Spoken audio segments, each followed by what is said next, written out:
Джон Кинг – наставник лидеров, архитектор культуры крупнейших корпораций. Его бестселлер «Tribal Leadership» прочитали 2 миллиона человек во всем мире. Среди клиентов Джона – звезды шоу-бизнеса и известные бизнесмены, чьи имена постоянно фигурируют в Forbes, New York Times и Wall Street Journal. Подробную информацию о Джоне Кинге вы найдете на сайте johnking.club.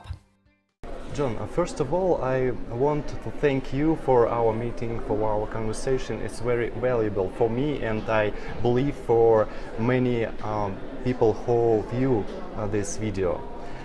Wow, well, I have to say, Artem, that I'm very honored and I really appreciate you getting in a plane, then getting in a car, then driving all the way across the U.S. Yes.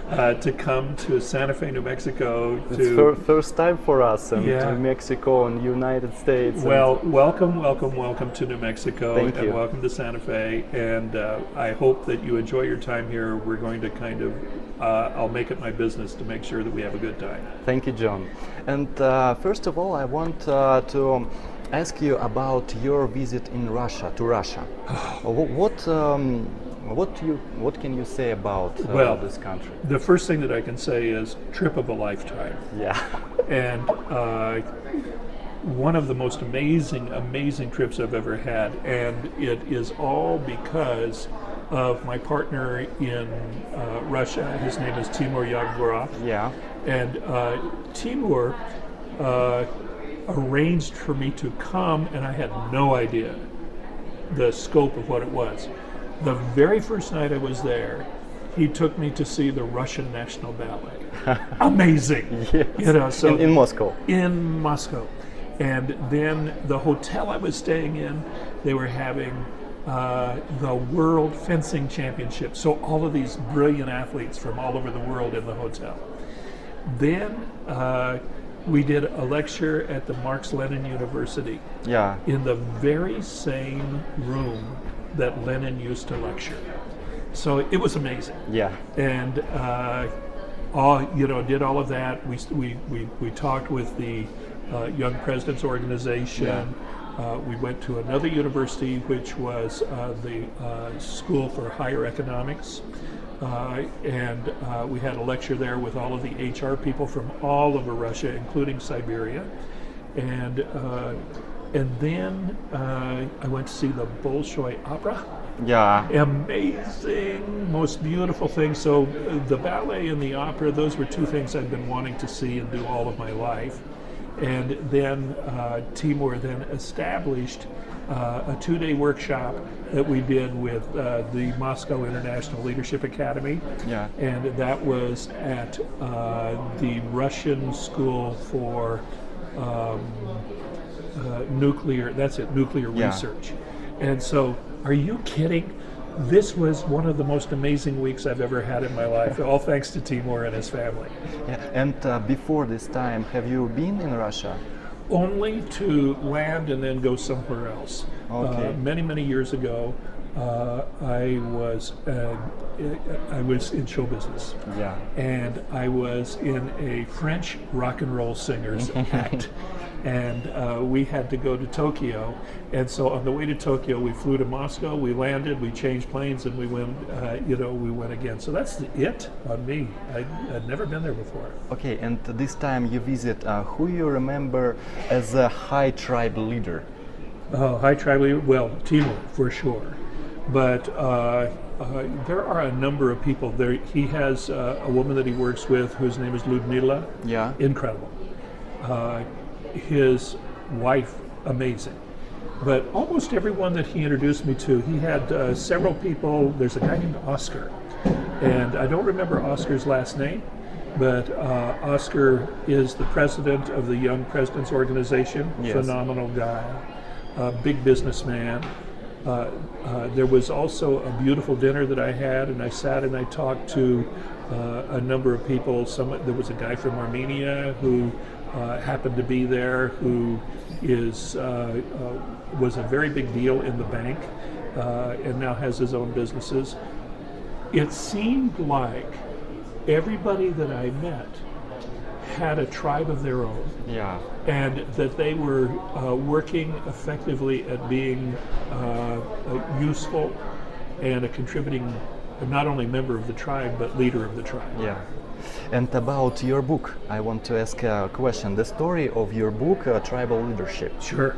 Could you describe the book main idea Okay, well, for people who don't read it yet? okay, well, the main idea is simple.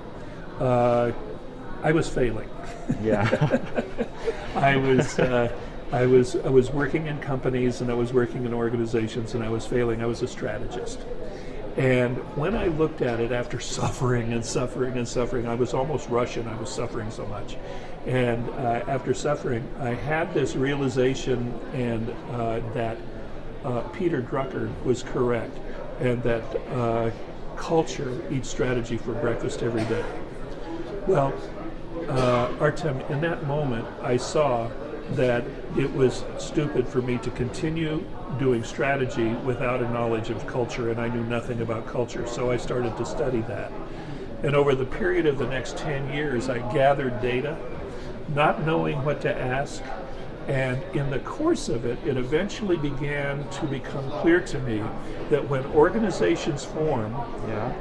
people form tribes. Yes. And the reason I picked tribes is because when I was a child, I grew up in American Indian tribes. Yes. I grew up in the Hopi tribe and the Navajo tribe. So it seemed to me that it was like tribes. And what I saw was that these tribes formed around two things. One is, how do people talk? They talk in a way that they kind of clump up together. So they talk in what I call stages, and the higher the stage, the better they are. And the stages are life sucks. Yes. Okay, that's the lowest. It's many people think like Yeah, that. not too many. Maybe 3%, 4%, because mostly those are criminals. Yes. Okay, and they're willing to be criminals to be right about life sucks. However, on the next level up, a lot of people, maybe 20% of any given organization, and they don't say life sucks, they say my life sucks. They can say, life is working. Artem, your life is beautiful. If I had your youth, your vitality, your traveling, your but- traveling, your gorgeous life, my life would be wonderful, but it doesn't, and I have no access to that, so therefore my life sucks. Yes. And these people are at stage 2, and they're already victims. Yeah. And while everybody visits that place from time to time, everybody has an experience that my life sucks from time to time. The difference is most people can pull themselves out of it. Yeah. But there are people who just live there, okay? And they're professional victims. Yes. And they're professional martyrs. So then the next step up, stage 3, people who get things done, people who get rewarded for what they do, people who are good at what they do. They are at a high individual kind of level of development, at a high individual level of productivity, and they are at stage 3. Stage 3 looks around and goes, no, it's not that my life sucks. In fact, I'm great. I'm the best. And you're not. And so they're always looking to dominate. They're very competitive. So most people are either stage 2 or stage 3, and they go back and forth between those. What I saw was that there was a possibility that there was something more. And what is more is we're great, stage 4. A place where we form partnerships, a place where we work together.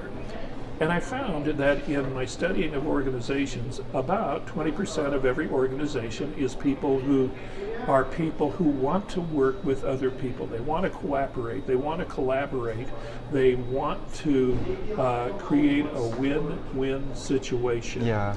Okay, so that's stage 4, we're great. And what they do is they kind of set up little friendly competitions between their group and some other group over there, so that they can build their group. And what they've done is they've figured out how to get everybody in the group working together. This is where leadership starts. And so what I became interested in was, what is the essence of leadership? And I found out it starts at stage 4. That at stage 4, we have to be in relationship with one another.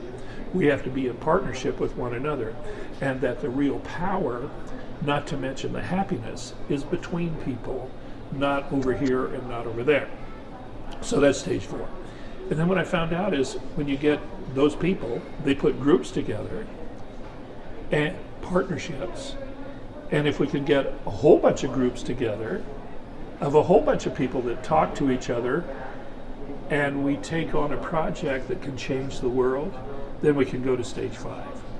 So there are 5 stages, and they occur in language, and then they also occur in structure. They occur in the way that we kind of connect to each other. So what I called those connections, I call them tribes. Tribes. Yeah. And you said leadership starts from a level 4, right? A level 4, that's and, right. And level 5 is life is beautiful. Life is great. Life is great. Yeah. Maybe a small percentage of people that are there. You have probably been there when you've been working on something really great and inspiring. Yes. However, we don't stay in that state. What we do is we go back to stage 4 and then we think about it. And we try and figure out how to do it again, because once you've had the experience of being in stage 5, you're never happy in life until you can do it again. Yeah. And you want to keep doing it again and again and again. So the main key is get to stage 4. Stage 4, stabilize yourself in your partnerships with people, and then keep your eyes open and your ears open, because life is going to show up and offer you an opportunity to do stage 5.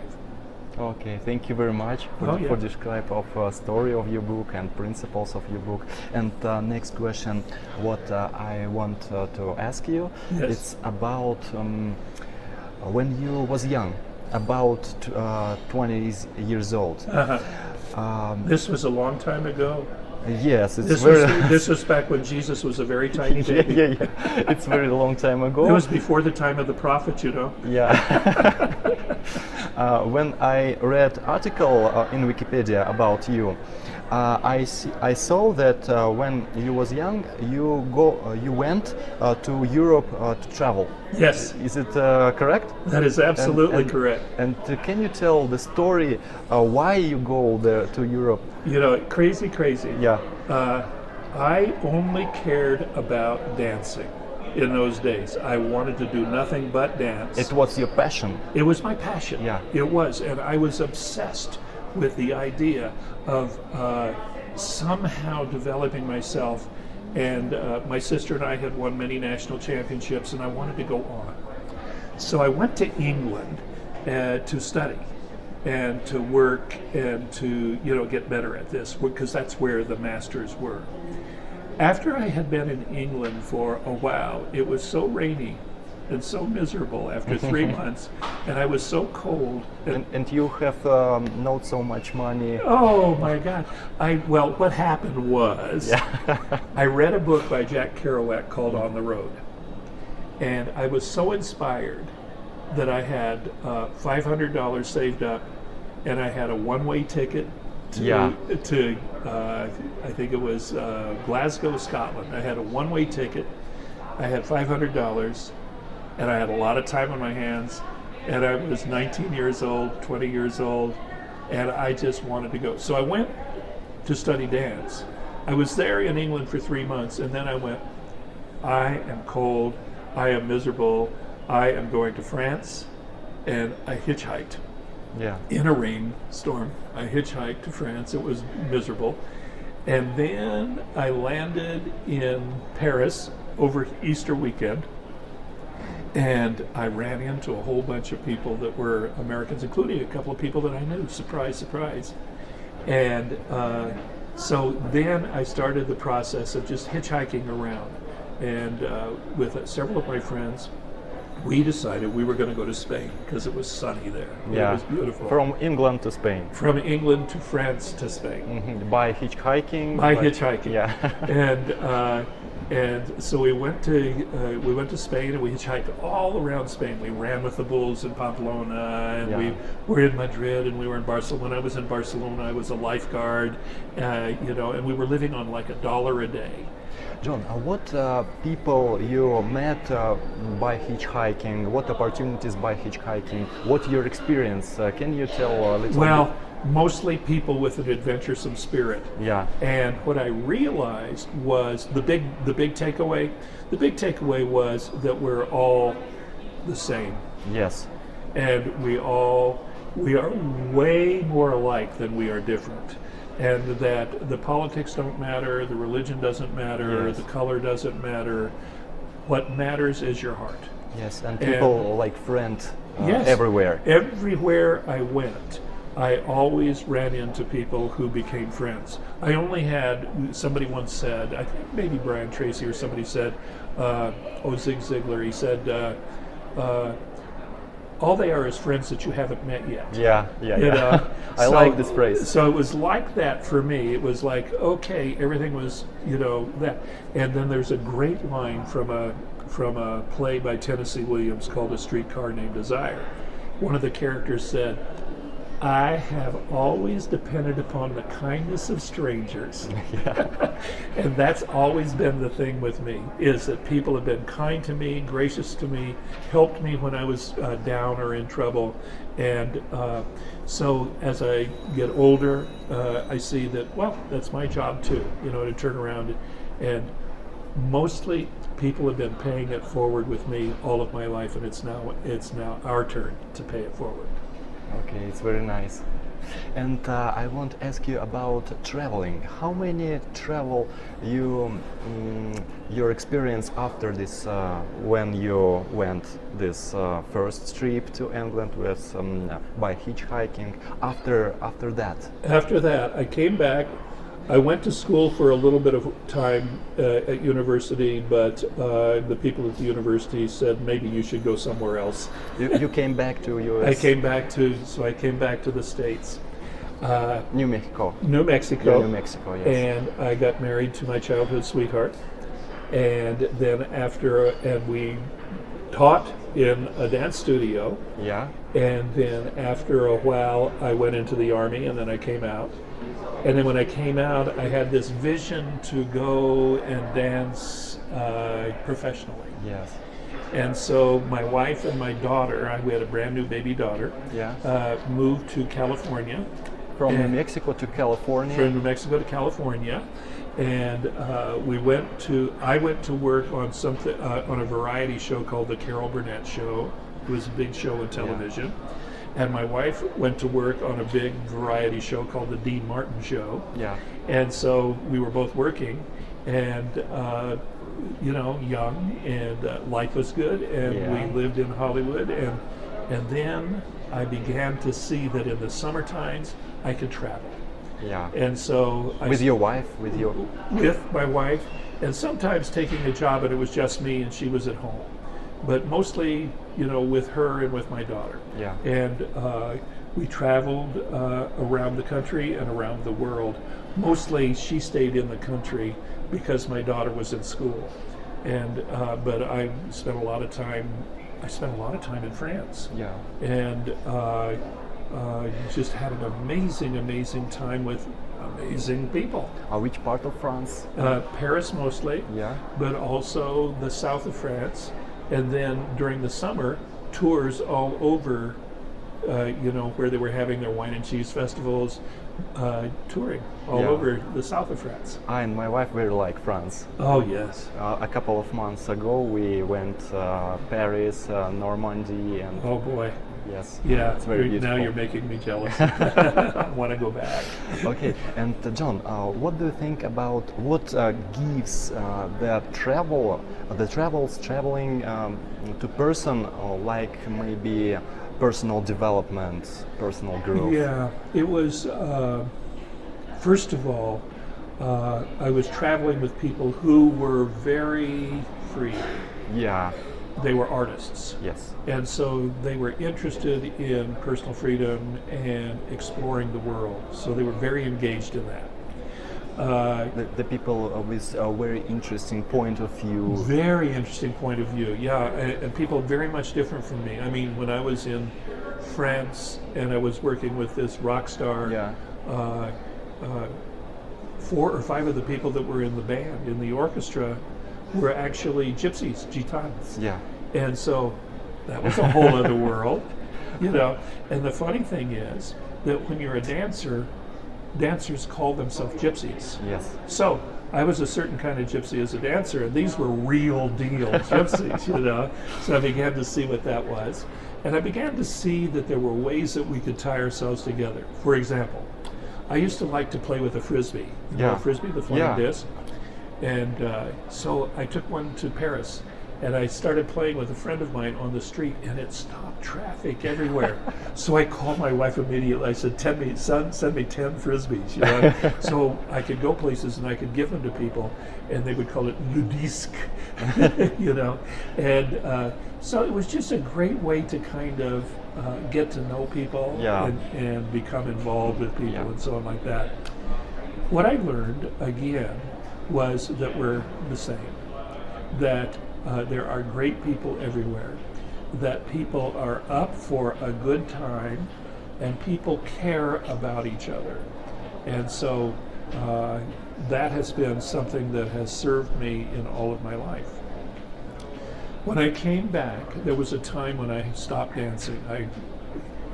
We have an expression in sports that you go over the hill. Now you're Yeah. going down the hill. So there was a day I remember vividly. I was working on a television show and I went over the hill. And I knew that I was never going to be able to dance to the level that I had danced to before. So I retired. Now I was in trouble. I didn't have any schooling. I didn't have anything to fall back on. I'm in trouble. What am I going to do? So after crying and feeling sorry for myself for a period of time, And what age? I was 43. 43. 43. It's not a good time for you this time. Not a good time to, have no prospects, don't know what I'm going to do with my life and so on like that. But I finally figured out that if I could take my attention off of my situation Yeah. and maybe try and help out other people who were not as fortunate as I, because I'm a very fortunate guy, that maybe I could work my way through this. So I found an organization that they liked to actually assist and help other people. They also happened to be involved in the transformational movement. And so I started assisting. I started spending a lot of time With personal growth, development. personal growth and development, Yeah. but mostly I couldn't afford it, so I would just kind of hang around. Yeah. And I would fix the chairs, and I would erase the boards, and I would clean the toilets, and I would clean the rooms. And who were people who work with you? The organization, Yes. at the time, the organization was called EST. Okay. It was founded by a fellow named Werner Erhard. After a while, it changed its name to Landmark Education. And after a while, I'd been around there enough and got trained enough. Somebody took an interest in me. A guy named Jerome Downs took an interest in me, and he trained me to lead seminars and to lead programs. And so I did that. And then eventually I ended up going on staff. And I was on staff for a couple of years. And I was in that world from 1979 to the year 2000. So however many years that is. And then I got finished with that, and I was kind of done. And then it was the same thing as when I stopped dancing. I'm in trouble. I don't know what to do. But I met a guy who was a professor at a university, and he thought that I might be good to attach to this university to be a coach. Yeah. And so I became a business coach for the University of Southern California. And I taught there as an adjunct for about 12 years and had a business with this guy for 12, 13 years, and then completed that. And about 4 years ago, stopped doing that and moved back to New Mexico. My mother was 98 years old, so I wanted to be with her.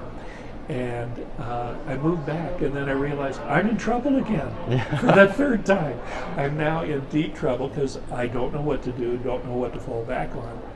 And a friend called me and said, "Would you like to come and teach in my leadership academies around the world?"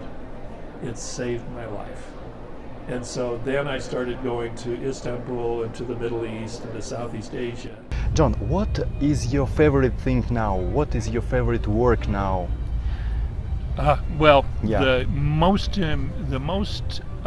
enlivening, the most enriching thing that I do is I have this privilege to go around the world and be on faculty for a couple of, actually 3 different leadership academies.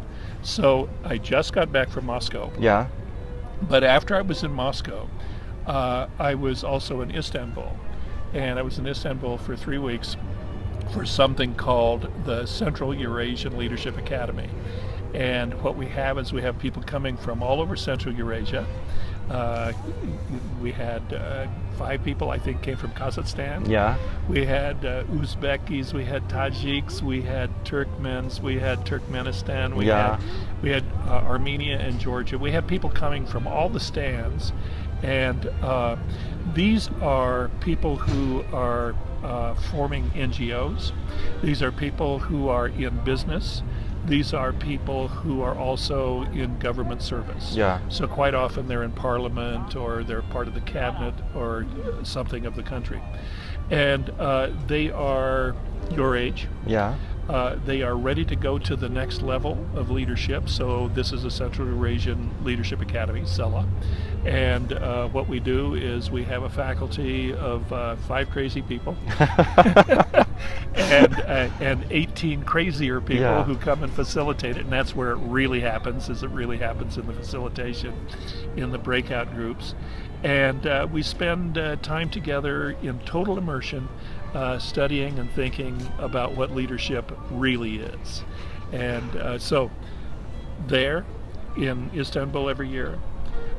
In January, somewhere in Southeast Asia, this year we're going to be in Jakarta. Indonesia, yeah. Yeah, and really looking forward to that. Never been there before. And then in March, going to the Gulf region, and we'll be in Bahrain, like that. So the same thing for Middle East or Southeast Asia, or and it is. I'm obsessed with it. It is I feel like everything that I've done in my life has prepared me to do this. So Okay. it's the best. Okay, John, don't you mind if I ask you different questions? Oh, sure. Okay. You ask me anything. Okay, one of my favorite book is Delivering Happiness. You know Tony. Tony Hsieh. Yes. And about your partnership with Tony Hsieh, can you a little bit? Well, Tony Hsieh, Yeah. I'm telling you, one of the more brilliant guys on Yes. the planet. Tony Hsieh, master's degree from Harvard in computer science. His best friend and roommate, Alfred Lind, and Alfred was as a master's in finance. And Tony, when he was 24 years old, had put together an algorithm and a software company that made him hundreds of millions of dollars. And so now he had the great privilege, I guess, joy of having been very successful at a very early age, but he also had the very great burden Yes. of now what's next with my life. And he's a very social guy, and he's a very smart guy. And somewhere along the line in the next couple of years, someone said that it is not possible to sell shoes online. And he took that as a challenge.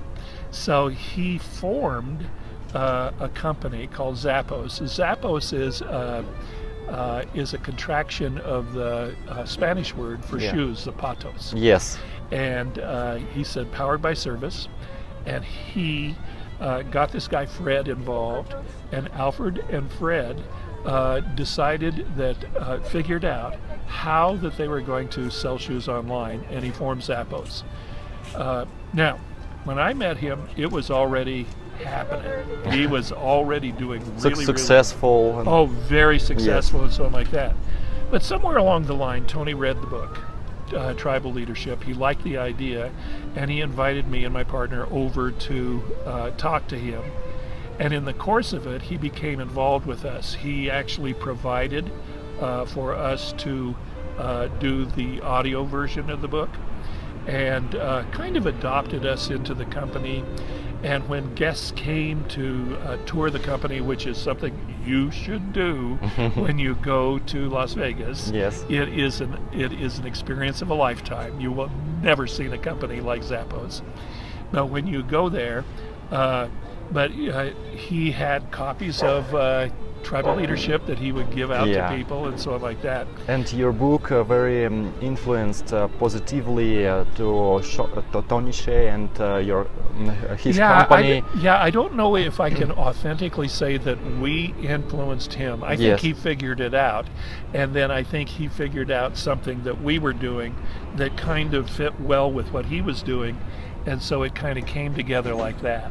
And we had a relationship with him for several years, and did trainings with them, and kind of a very, very close sort of beyond a friendship. I mean, beyond a business relationship Yeah. and towards a friendship. And so I don't know. I haven't actually seen Tony Hsieh in a while, but he and in particular Alfred, I think, are extraordinary people, and I met a number of really amazing people through them. Thank you very much, Oh. John. And about personal secrets, about your personal secrets, do you have the secrets of your success? And can you share them maybe? The secret of my success. Yes. Many people want to know some secrets, I will tell you that change their lives. here's what I tell you. Yeah. Listen to your mother. Okay. I listen. Yes. There was a guy, I wish I could remember his name. First name was Leo. Yeah. And he wrote a great book called Everything You Ever Needed, You Learned in Kindergarten. Yes. And it's true. If we had listened to our mother, listened to our father, listened to our teachers, then it wouldn't be so hard. Now, I'm a knucklehead, so I had to do it my way.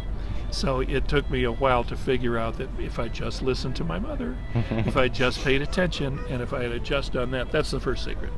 The second one is keep putting one foot in front of another. Just keep Little steps. little steps. Eventually you're going to get there. But constantly. Yeah, you have to keep going. The other one is you have to know in your heart Yes. what are your values. We need to feel our heart, You right? need to feel your heart, and you need to feel that what are your values, and then what are the values of the people you're dealing with, and do they resonate? Yes. Do they make music together? One wave. One way. Yeah. Yes, exactly. Have the same amplitude.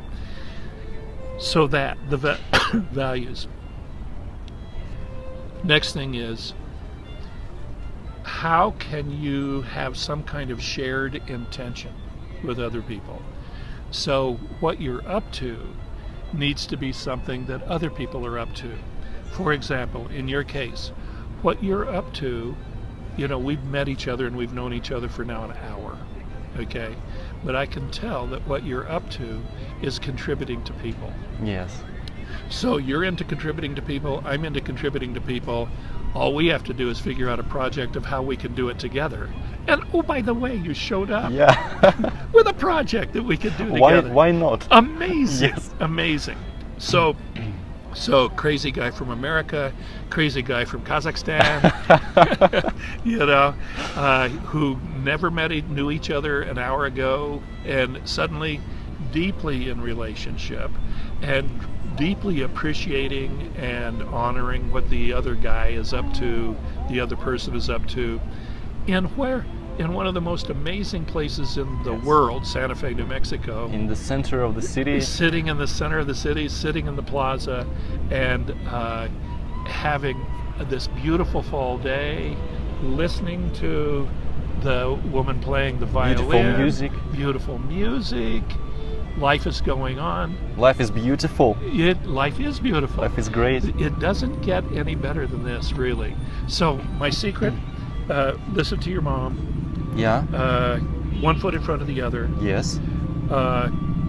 identify and live your values, create a shared intention with other people, Help and then, others. and then get involved in some kind of project Yes. together. And did you say health? What did you say?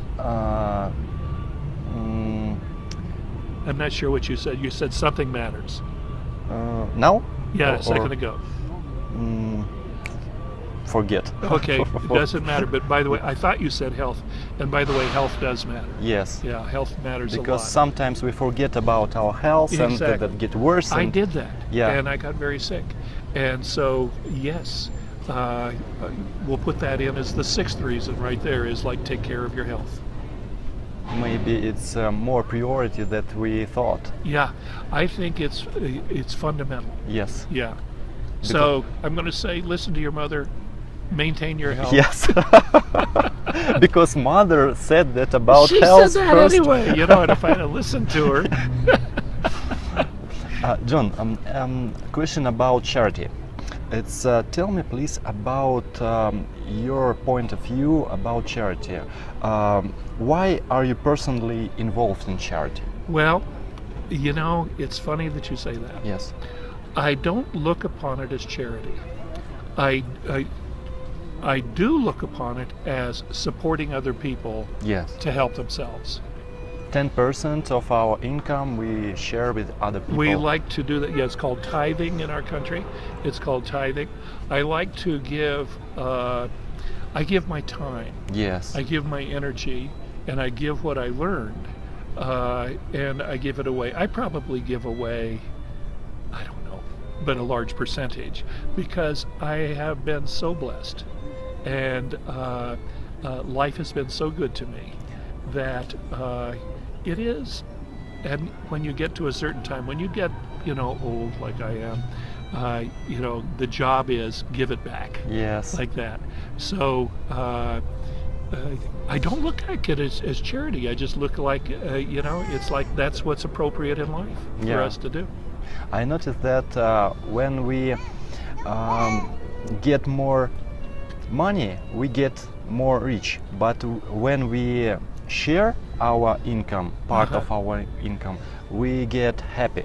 Yes. What do you Yes. think about it? Well, I think that it is it's an avenue towards happiness. I used to think that happiness was something that we had to find inside of us. Yes. I don't think that anymore. I think that happiness is something that exists between us. Yeah. And so whatever I can do to create the relationship, and if it takes a little money or it takes a little time or it takes a little effort, whatever it is that's going to make it work for us to have something between us, something that is of value, something that is like honor or appreciation or respect or love or humor Yeah. or joy, anything that will create that. That I think that's the point of Yes. life. Thank you very much. And I look to my daughter, and Oh my gosh. I think it's want attention of the mother. You know, but look at her, she's being so good. And I remember when I look at her, I remember my daughter when she was that age. I remember when my daughter was 10 days old, and my wife and her family let me have her for a few hours. And she was tiny, Yes. and she could fit on my arm. Yeah. And I had her head in my hand, and her body was along my arm. And we were watching. I had on the television, I had the World Series. Okay, so it was the World Series, which is baseball. And in the music that was playing at the same time, we had jazz was playing, Ella Fitzgerald. And I remember saying to my daughter, Krista, this is the World Series. Krista, this is Ella Fitzgerald. That's all you need to know till you're 34 years old. John, about a question about show business. Yes. Can you tell me a little bit your experience of show business? What did you leave? What did you leave show business? Why did I leave? Yes. And how? You know, that's a very I don't know. It's not a difficult story, but it is something that went on with me at the time.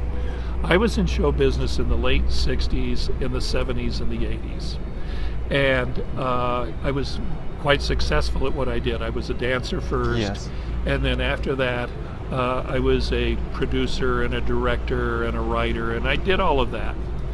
But and I became a guy who could go into a show that was in trouble, and I could rewrite it and fix it up and make it work. I had a realization, Artem, that maybe it wasn't working. Even though I was successful, even though I had awards, even though I had quite a bit of money, I had this realization that no one was ever asking me to come back after I had saved their show or I had done something remarkable with their show. And when I looked at it and I told the truth, I realized it was because I was a jerk. I was a person who would kill you if it served to make the show better. And so wherever I went, there were dead bodies everywhere. And it was so disturbing to me that I decided that I needed to leave the business and get my head on straight. And how many years you're involved in show business? I was in show business from the beginning to the end, 35 years. 35. It's. I started as a child. It's about half life. About a half a life, about half of my life for sure. Yeah. And I was at the highest professional level for 17 years. But 35 years, you know, there was all the years of preparing and performing and doing all of that also were part of it. Yes, and when I read article in Wikipedia, I saw about Shirley MacLaine, you know? Yes. And what influenced partnership with Shirley MacLaine? Well, you know, show business. An amazing woman. When I met Shirley MacLaine, I was actually, my wife and I were hired to be dancers in the Shirley MacLaine act, which was the first time that she had ever done a live act with a huge group of people. So it was this huge, big production of an act. And we did the act and it was very successful. And at a certain point, Shirley saw me and thought I had a potential as something other than simply being a dancer. And so she first hired me to be her stage manager. Crazy stuff. I had no idea. And then after doing that, I started producing and directing a little bit and so on like that. And I worked with Shirley for about 2.5 years. It was a good transition from being a dancer to get into, so going from in front of the camera to the other side where you're kind of figuring things out and you're designing things. And I found I liked that a lot. I actually preferred it to performing. So Shirley was the one who gave me my chance there. Opportunity. Yeah, my opportunity. Extraordinarily talented woman. Really brilliant. Brilliant. And just someone who her intelligence is way up there. And so she saw things I didn't see. She introduced me to a world that was beyond my reach and would not have been able to get there if it had not been for her. Okay, it's very interesting. And next, my question about money. And can we have a couple of secrets of money from John King? Well, I don't have many secrets about money, but let me tell you this. Yes. Maybe what money for you? I've been well-to-do, and I've been broke. Yeah. Well-to-do is better. Yeah. But I think that if you organize your life to do what you love, and it's something that will benefit other people, that you don't really have to think too much about money. Money tends to come. I'm not a wealthy guy, but I'm okay. Yeah. And so in the being okay, I just kind of trust that as long as I have my health and as long as there are people around that I can contribute to, that somehow we'll work it out together. Most of it, actually, I give away. But I'm a single guy, and it doesn't cost a lot for me to live. And so I can kind of take care of myself and you know, be good with my friends and my family and so on like that. And that's all that's important. So money is, it's a game. Yes. And it's a way of keeping score. And for some people, it's all about, that's the point of the game. I think the point of the game is, does it create an environment in which you can contribute to other people and other people can flourish. Yes. And continue interview Okay. about money. I saw that many people money more worries than their health, their friends. Why is that? Yeah, well, because we're stupid. Yeah. What can I say? You know, we all kind of the pull of the culture, Yeah. the pull of the media, Yeah. the pull of consumerism, all of that pulls for you to acquire and to hoard. Now, obviously, that's not something about you. Your life is about, let me travel around, see the world. My life dream is to show this world and see this world and show it and share it with my wife and my daughter. Incredible. Money cannot buy that. Yes. And I think that it's the idea that what you did is you got yourself out of, you know, the story of or the image of a hamster on a wheel. You know, No. a little animal that is on a, it's just a little kind of animal about the size of a mouse. Yeah. And there's a wheel. Yes. And it's spinning on the wheel, and it's going this way, and then it stops and it goes this way. Yes. And then it's going this way, but it's still on the wheel. Yes. You got off the wheel. The wheel is the whole money trip. Yes, like a rat race. Yeah, it is a rat race. Yes. And so learning that the point of life is to get off the wheel Yes. and to get engaged in living and get engaged in discovering that it's not about money over there, it's about human beings over Yeah. there. And what can we do to build our relationship and our happiness with them over there? So I'm going to say it again. The power and the happiness is in between us. Yes. And it isn't over there. There is nowhere to get to. It is not about a world of someday, maybe I'll get there and then I'll die. Yeah. It is, you're already there. And it's about now, let it flow. So what you're interested in, what I'm interested in, what the world of transformation is interested in, is in people getting that they can just let their life flow Yeah. and trust their values and trust, life. Yeah. It'll support you. It's already there. Yeah. It's already designed for you. When I get off from rat race, I want to help other people get off Exactly. from rat race, and Exactly. that's why I start to travel, start to meet people who know how it works, who can share with Yes. their knowledge, experience, Yeah. secrets, and so on. And now I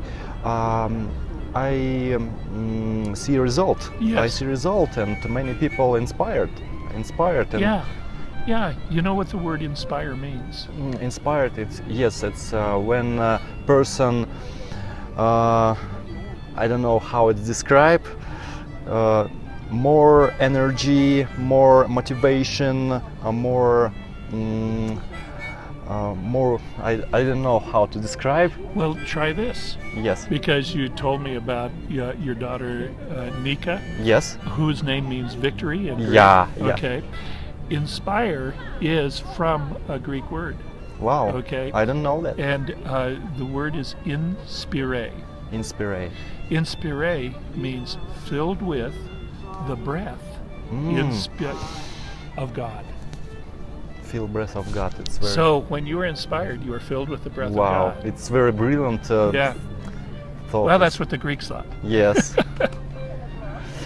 Okay, and I think Richard Branson said that do your job, do your favorite things, and money come. Absolutely.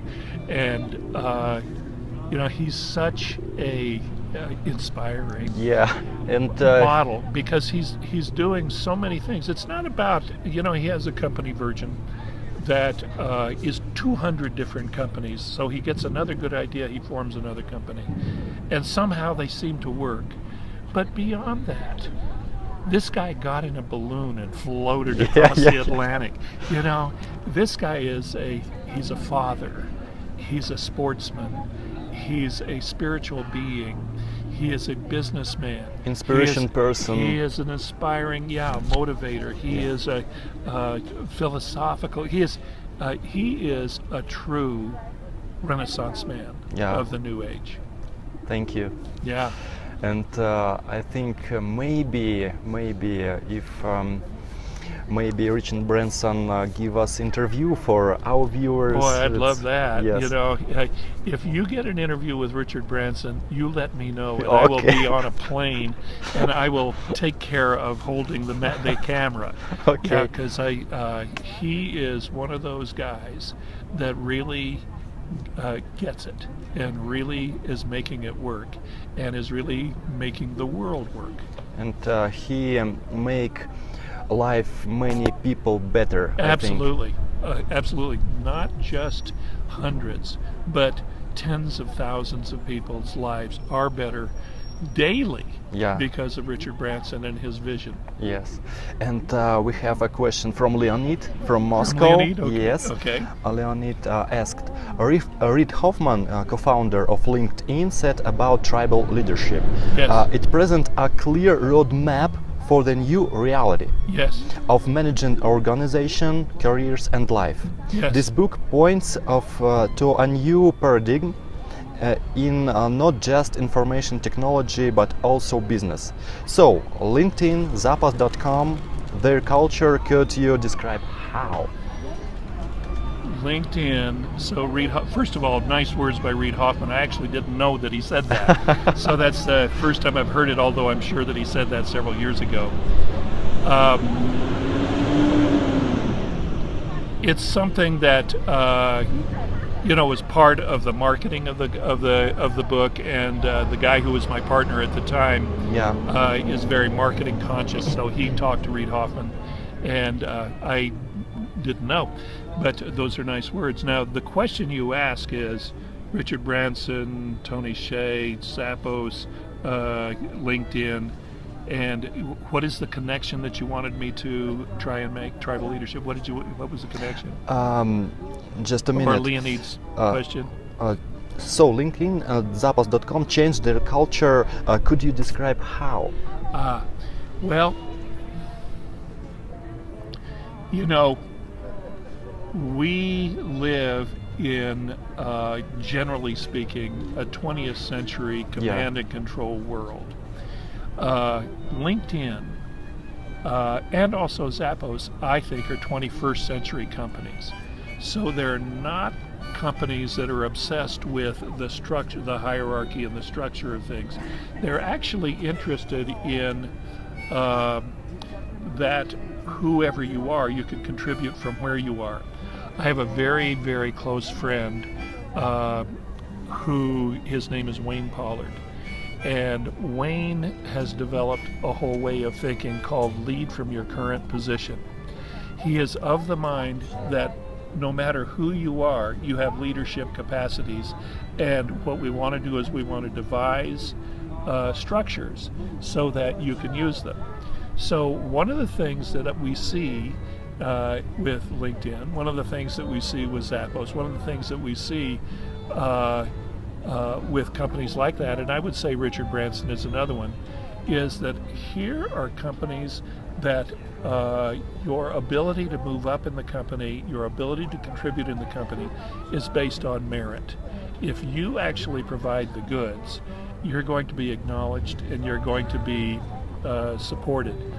On the other hand, there are many companies that there's no possible way. They're a kind of an upside down, or they're a kind of a pyramid, and you have to wait for the person above you to either retire or die. Yeah. But in the flatter organizations, we just make up more stuff to do, like that. So one of the things that I see is that there is an interest in people inventing what their jobs are, and being responsible and being accountable for what their jobs are, and not waiting around for somebody else to tell them what to do and how to do it. And I think that that is a fundamental difference, command and control versus a flatter organization and leading from your current position, which I would call stage 4, Yeah. is the fundamental difference between 20th century and 21st century Yes. businesses. It's I like difference between a 4th level and 5th level. No, between the 2nd, 3rd level Yeah. and the 4th level. Okay. Okay, it all starts getting good at, Yes. at stage 4.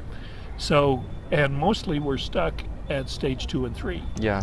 And so what we see is that the struggle that businesses are going through, organizations are going through, is how do they successfully move themselves from stage 2 and 3 to stage 4 and not lose their market share. That's the big fear. So we know if we do this, we can hold on to our market share. And I'm going, your market share it's going to be gone tomorrow anyway, so you need to kind of, what there is to do is to get with the program. Who understands this? We've got a whole business, if you look in the arts, and you look at the recording industry. The recording industry has disappeared in the last 15 years. Now, it doesn't mean that they stopped doing music. Music is still a huge business. Who's making money in it? Hip-hop. Yeah. Why? Because they do a mashup. They do things where they collaborate, they cooperate. Hip-hop operates at stage 4 for the most part. Yes. The record industry was something that became stultified, and it became something that worked only at I'm better than you, or, my life sucks. So the performer was pretty much my life sucks, stage 2. The producers were pretty much I'm great, you're not, like Phil Spector, like that. They made a lot of money, but the time has passed. Yeah. And now it's the time where it's not at all unusual to see huge rap stars also doing collaborative efforts with classical artists like Yo-Yo Ma. Yeah. Yo-Yo Ma and breakdancers are working together, doing brilliant things. Or them putting together 5 or 6 people who are huge stars, but they all are collaborating to make something even bigger than any one of them could do. So that's kind of the trend, and where it's happening is it's happening in the tribes. Yes. And in the tribes of people who are in the hip-hop generation. Yes. People who like hip-hop, it's like one big tribe, right? It is. A few years ago, Yeah. I had a friend who was a photographer for National Geographic, Yeah. and she went to Mongolia.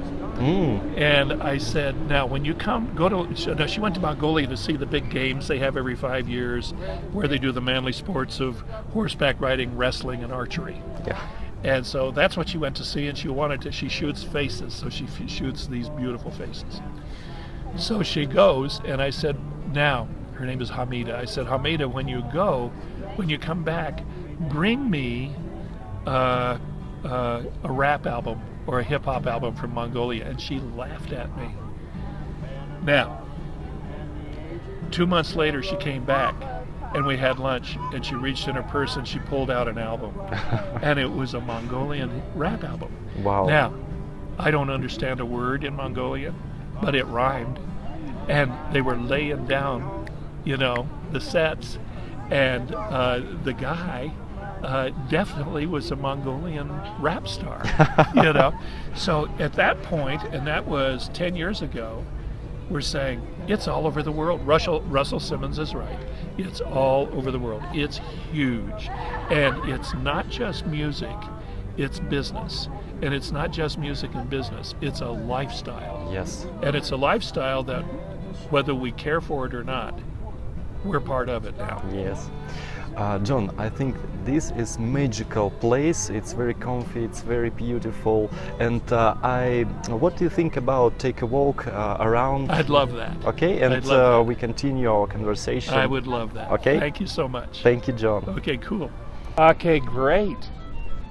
Well, another rotten day in New Mexico. Yeah. Yeah. I think there is a song, Another Day in Paradise. Another. Phil Collins, Yes, right? another beautiful day in paradise. Or sometimes we used to say in California, another rotten day in paradise. Yeah. But it's a beautiful, beautiful day. And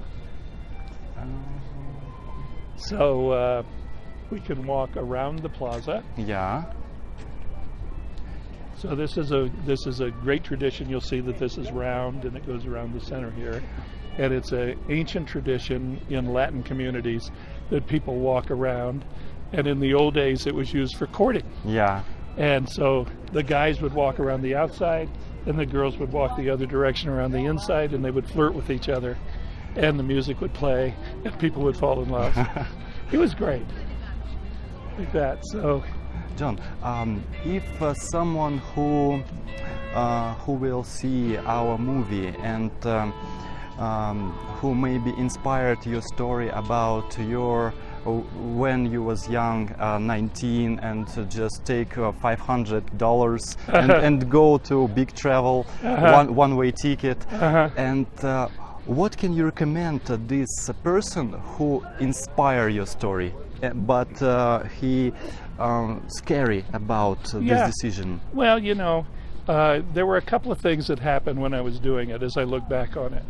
Was I scared? Yes. You know, and you do it anyway. Was I lonely? Yeah. A lot of the time I was lonely. You do it anyway. And you just get out of yourself and go see the people. Talk to the people. Because there's always something amazing going on. So I would say, you know, we have an expression here. You know about Starbucks? Yeah. You know about latte? Yeah. Okay. So your fear plus $5 will buy you a latte. Yeah. It means nothing, you know. So here we are. We're now in the marketplace of the Santa Fe Plaza. So we can kind of catch this as we go along. And these are people who for hundreds and hundreds and hundreds of years have been making silver, turquoise, beautiful rings, beautiful bracelets. And then they come here basically every day, but especially on the weekends, to sell their beautiful wares. So these are for people from tribes that are all around here. You can see this beautiful squash blossom necklaces.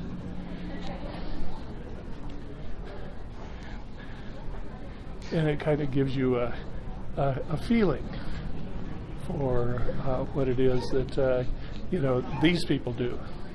They work very hard and spend years putting this together, and then they come on the weekends and they sell this to the tourists.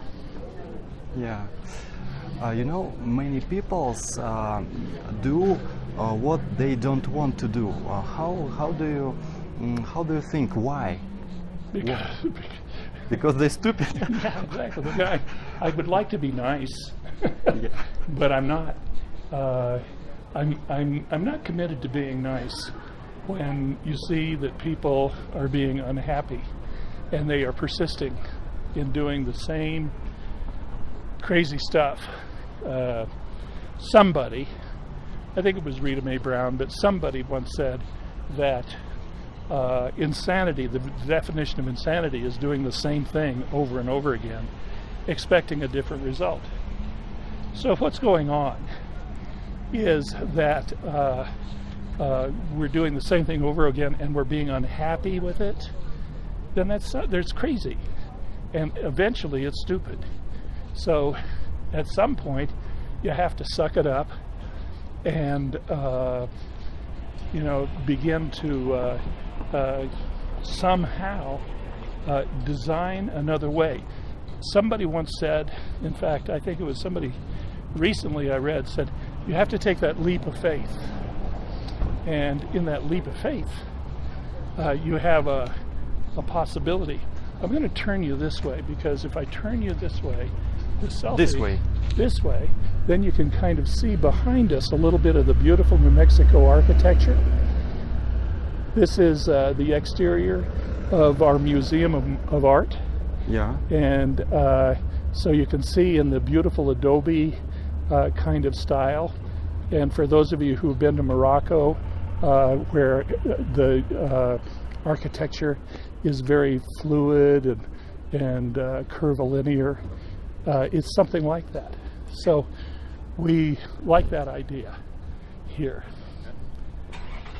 John, have you been in Morocco? I was in Morocco when I was young. Mm-hmm. And not very much time, but just sort of traveling through. I went to Morocco on a bet. Okay. John, and what are your favorite countries? My favorite countries? Yes. Italy. All Italy, maybe some regions? Well, of Italy? yeah. A number of years ago, I was in love with a woman who moved to Italy. And so He was Italian? She was Italian, but she was American, and but she moved with her kids for a year to Italy. And I don't know whether I was in love with Italy or if I was in love with her, but I followed her to Italy because that's what you do when you're in love, and spent time with her. And while I was there, I fell in love with the people and the lifestyle and the food and so on like that. So I love Italy. I love Thailand. And again, maybe it's because I have dear friends who live in Thailand, in Bangkok. And so I get to visit them once a year. But France, Paris particularly, and the south of France, very, very wonderful places to be and live. So it's kind of areas. And I guess the areas are like the south of France, the Amalfi Coast in Italy, and Southern California, particularly around San Diego. Yeah. Very, very beautiful. Many people love San Diego. Oh, yeah. Yeah, it's pretty hard to beat. Anywhere from San Diego to Santa Barbara if you skip LA. And what about the road number 1? I think yes. Oh my gosh, yes.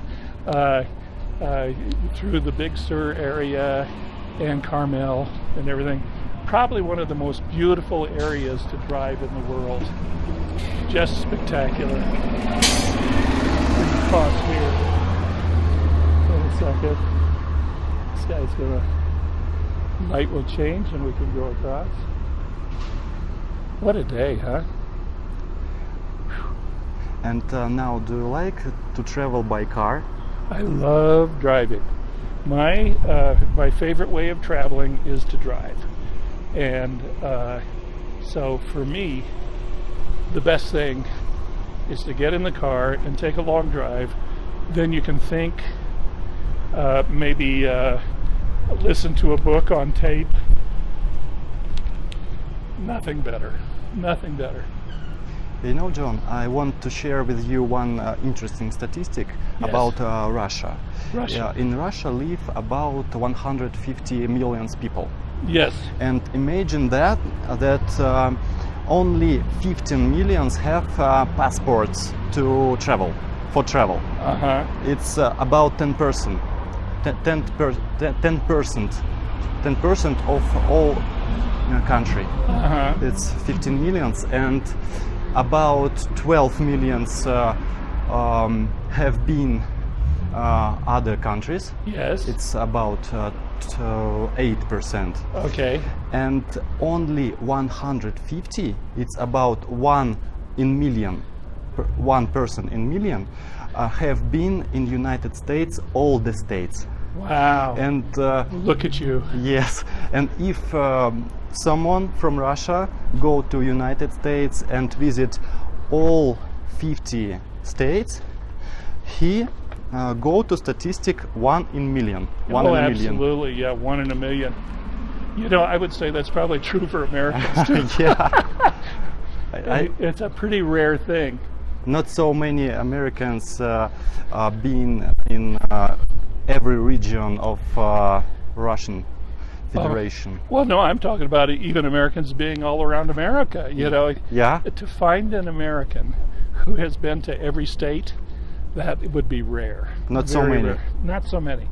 We're about 330 million people, and I'll bet you it's 1 in 5 million yeah. that's been to every state.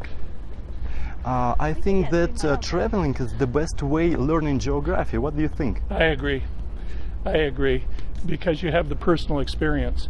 Learning happens in 3 areas. One area is comparison. Another area is contrast. And usually we think we know when we have comparison and contrast. But the truth is, we do not know until we've had the experience. So the experience of traveling, the experience of being in Russia, Yeah, the experience of being in Istanbul, the experience of being in Santa Fe is completely different than reading about it. I read about Istanbul all of my life. I read about Russia. I read about the Bolshoi all of my life. I've seen the videos of the ballet and the opera. Not the same yeah, as actually being in Moscow and sitting in the seat and watching the curtain go up and observing the singers and the dancers. It's a different thing. it's a good experience. Yes, absolutely. It's lovely So- plaza. Yeah, I like this place. isn't it good? We definitely come back in Santa Fe and Albuquerque to Balloon Festival in October. I'm happy. Yeah, well, you know, you're going to have this amazing adventure in Southern California, you know, and take your seminar, your transformational seminar. Yeah, Tony Robbins. Tony Robbins, fantastic. And, you know, perhaps we can meet right after that before I go off to Moscow. Yeah. And maybe we will meet in California. I would like that. And maybe we will meet in Moscow. I would like that. Yeah. That just makes it better. You know, to have relationships and friends that you can meet all around the world. Too amazing.